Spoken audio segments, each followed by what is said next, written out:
In the early 1850s, the old ship of the line, USS Franklin, had been out of commission for more than 25 years. Built at the end of the War of 1812, Franklin first commissioned in 1817 and saw service as the flagship of the Mediterranean Pacific squadrons before decommissioning in 1824. Like the other first-generation U.S. Navy ships of the line, USS Independence and USS Washington, Franklin was simply not quite large enough to carry the heavy gun battery that the Navy fitted her with. Fully loaded, her lower deck gun ports were only about 4 feet above the waterline, too little to open in any kind of weather. By the mid-1820s, a larger second generation of American ships of the line had entered service. Franklin was no longer needed for active service. In 1852, USS Franklin was towed from Boston to the Portsmouth Navy Yard in Kittery, Maine, to test the new floating dry dock there. The next year it was proposed to rasee the old ship, removing her top deck and turning her into a heavy frigate. The plan for this proposal still exists in the National Archives. Her sister, USS Independence, had been raseed in the 1830s. Removing the weight of the spar deck and reducing the battery had transformed a ship of the line of dubious utility into a powerful frigate. It's not clear whether any conversion work was done before, in 1853, a committee of naval officers and engineers recommending substituting a steam frigate for the old ship of the line. Throughout the 19th century, the U.S. Navy repurposed its repair budget to build entirely new ships. Wooden ships had to be repaired on a regular basis because wood rots. While in many cases these repairs were actual repairs, like Constitution under repair in the 1850s, occasionally a ship was either too far gone for economical repair or it was simply an obsolete design that the Navy really didn't need anymore.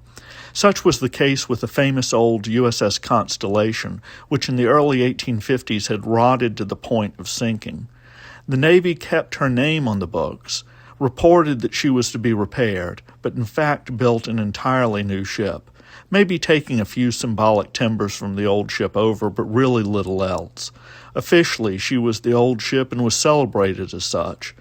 People tend to believe what they want to believe, and it was not until the 1990s that the organization overseeing Constellation in Baltimore accepted that she was, in fact, newly built in the 1850s. By all means, see her at Baltimore. She is the last intact ship of the United States Navy which saw cruising service during the American Civil War. She is a fantastic ship to visit. USS Franklin appears to have been a slightly different situation. While the steam frigate was connected to the earlier ship of the line throughout her career, the Navy seems to have been a bit more forthright that this was a new ship. The annual report of the Secretary of the Navy for 1853 describes the work in terms of conversion, stating, "The old ship of the line, the Franklin, is being repaired at Kittery, and her model much changed, with a view of converting her into a first-class steam frigate." However, by the 1855 report, Franklin is listed alongside Niagara, Wabash, Roanoke, Colorado, and Minnesota as new construction. It may be that the Navy couldn't quite keep a lid on the fact that the new ship was so much larger than the old. Even the most lubberly member of Congress might take note of a ship that somehow emerged from a repair nearly 80 feet longer and 3 feet wider than she had entered it. The research of Donald Caney has also shown that the plan for the rebuilt Franklin was the model for the Merrimack-class frigates, Roanoke and Colorado in particular closely matching Franklin. However, the Merrimacks all entered service well before Franklin. USS Merrimack commissioned in 1856, and her sisters followed, all seeing service prior to the American Civil War. Franklin, however, remained on the stocks, slowly building. Whether this is due to her being rebuilt with repair funds or simply not being a priority, I don't know. But with the coming of Civil War, the need was for shallow draft ships, and after Wabash had captured the forts at Cape Hatteras and Port Royal, and Minnesota escaped destruction by the guns of her erstwhile sister, there was little need for the big frigates, which couldn't enter most southern harbors. They served in support roles, and it was not until 1863 that machinery was ordered for her, and she would not be launched until September of 1864. Franklin benefited from having machinery almost a decade more advanced than the Merrimacs. She made over 10 knots under steam, considerably better than the other American steam frigates had done. Though her half-sisters had been armed to the teeth during the Civil War, with Colorado eventually carrying 46 9-inch Dahlgrens with a 150-pounder Parrott and 11-inch Dahlgren as pivots on either end of the spar deck, there was no need for Franklin to carry such a heavy battery in peacetime.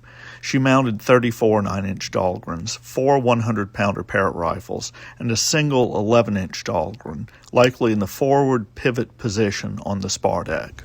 Having missed the entirety of the Civil War, USS Franklin was fitted out in 1867 to be the flagship of the Mediterranean Squadron. David Farragut, hero of the U.S. Navy during the American Civil War for his victories at New Orleans and Mobile Bay, was newly promoted, the U.S. Navy's first full admiral. President Johnson sent a telegram to Admiral Farragut giving permission for Mrs. Farragut to accompany the admiral on the voyage.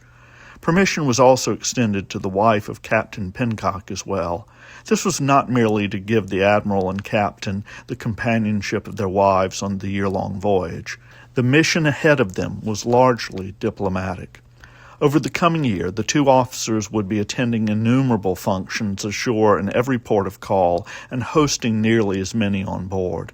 The women would, in a very real sense, assist the diplomatic efforts of the United States. On June 17, 1867, President Johnson came on board USS Franklin, then at New York. All of the ships present, and visiting French warships as well, rendered the president a 21-gun salute. On June 28, USS Franklin set sail for Europe. And she did indeed set sail. As she experimented with whether it was more efficient to go to the trouble of hoisting the propeller or just letting it spin free. It was found that she was 2 to 3 knots faster with the propeller hoisted. Franklin arrived at Cherbourg on July 14th. On July 27th, Admiral Farragut was in Paris dining with Emperor Napoleon III, where he discussed the ironclad Dunderberg, which had been built in the United States but had been purchased by France, as the U.S. Navy no longer needed her. USS Franklin headed for the Baltic, where she hosted admirals and royals in Prussia, Russia, and Sweden before arriving in the United Kingdom. Farragut was shown the results of testing a U.S. Navy 15-inch Dahlgren and a British 9-inch muzzle-loading rifle against armored targets. Farragut wrote that the tests revealed that the 9-inch rifle penetrated the targets better, though the American 15-inch had more crushing power. Farragut concluding that the American smoothbore was the better weapon against armor. The British accounts of the tests conclude quite the opposite. On October 22nd, Farragut went on board HMS Agincourt, then fitting out. The contrast between USS Franklin, a wooden steam frigate of an 1850s design, armed with cast-iron smoothbore shell guns, and Agincourt, a massive iron-hulled armored ship with the latest built-up rifled guns, was immense. When USS Merrimac first arrived in European waters in 1856, she was one of the most powerful ships in the world. A decade later, her near sister could barely hope to scratch the paint of an ironclad like Agincourt. For all the hospitality shown to the famed Admiral Farragut by naval officers in Britain and on the continent, there was no getting around the fact that the flagship of the American squadron was hopelessly obsolete as a ship of war. USS Franklin's voyages took her to the Mediterranean. In April of 1868, on Easter Sunday, as she entered Valletta Harbor in Malta, USS Franklin and her crew were greeted with the sounds of the Star-Spangled Banner being played aboard the British flagship, HMS Caledonia. Franklin's band returned the favor playing God Save the Queen. At Malta, Admiral Farragut and Franklin's officers were honored guests at a number of balls and receptions. Franklin, in turn, hosted her own ball aboard. The ship was festooned with flags, and there was waltzing on the gun deck as the British officers and their wives were welcomed aboard the American flagship. When Franklin returned to the United Kingdom, Farragut received word that the Prince of Wales wished to visit the ship.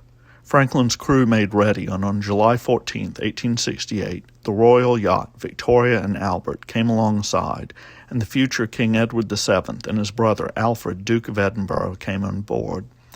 On July 16th, Admiral Farragut was welcomed aboard HMS Galatea.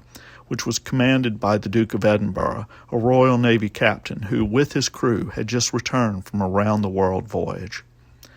Franklin visited Italy before returning to New York in November of 1868. USS Franklin would continue in active service through 1876. Her last duty was to transport William Boss Tweed, who had been arrested in Spain, back to the United States. From 1876, USS Franklin served as a receiving ship at Norfolk. She helped train generations of American sailors. Eventually she was housed over, and for years she was docked near USS Richmond. In 1915 she was sold, and like so many other famous and long-serving ships of the U.S. Navy, she was burned to recover her metal fittings. She came to her end near Eastport, Maine. One of her 100-pounder Parrott rifles survives at Norfolk Naval Shipyard. 100-pounder Parrott number 165 served aboard USS Franklin. Likely from the time of her recommissioning until at least 1872, though the Parrott's presence at the shipyard makes me wonder if it wasn't aboard when the steam frigate arrived in 1876. USS Franklin was a fine ship, and a fitting flagship for the United States Navy's first full Admiral, David Farragut. She and her crew helped the United States build its relationship with European powers in the years immediately following the Civil War, and her career is an example of the importance of the U.S. Navy to the diplomacy of the United States in the 19th century.